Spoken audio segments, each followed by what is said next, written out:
Ce que vous voyez là, bien sûr, c'est un événement qui cause toujours une commotion du côté de New York. Un appareil qui s'écrase sur un gratte-ciel au cœur de Manhattan.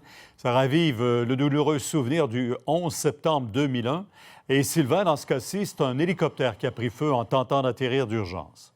Oui, c'est arrivé en tout début d'après-midi. En fait, vous le disiez, cet immeuble situé vraiment entre Central Park et Times Square. Je vais vous montrer un petit peu l'endroit. On est vraiment ici au cœur, là. Central Park, Times Square.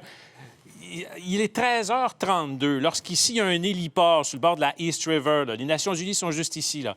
Alors, il quitte à 13h32 en direction donc du centre, là, près du Rockefeller Center. Je vais vous montrer ça. L'édifice que vous allez voir, c'est celui-là qui est concerné, là, celui-ci. Alors, au-dessus de cet édifice-là, l'appareil, on ne sait pas s'il tentait un atterrissage d'urgence pour des problèmes mécaniques ou bien s'il ne voyait carrément rien. Parce qu'il faisait pas beau, il faut le souligner. Énormément. Le plafond était bas, comme on dit, évidemment, beaucoup de nuages. Alors, on ne sait pas si c'est écrasé par un accident ou s'il cherchait un atterrissage d'urgence. Bref, il s'est écrasé là. Il y avait un seul pilote à bord. Il est décédé. Pas d'autres blessés, mais ça a été le branle-bas de combat, vous comprendrez, des témoins sur place.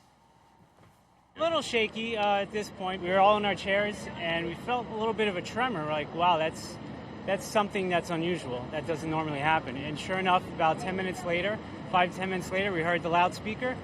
The guy reported we need to evacuate immediately. It was like you thought it was an earthquake or something like that, because they said heard a big explosion. And then we look up, which nothing but smoke coming down.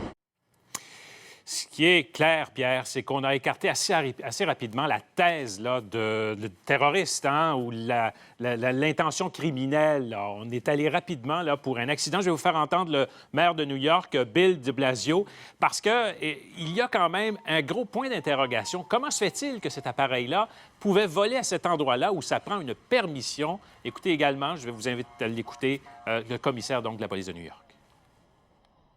There is no indication at this time that this was an act of terror, and there is no ongoing threat to New York City. Commissioner, why was that helicopter in the air in weather like this? Not sure. That's part of the investigation. To go into that area, a helicopter would need the approval of LaGuardia Tower, and we need to find out if that happened or not here. We do not know at this point.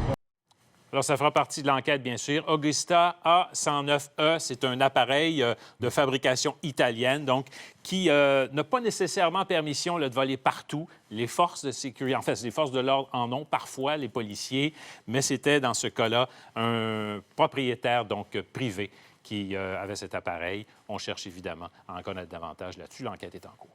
L'enquête déterminera. Merci. Au revoir.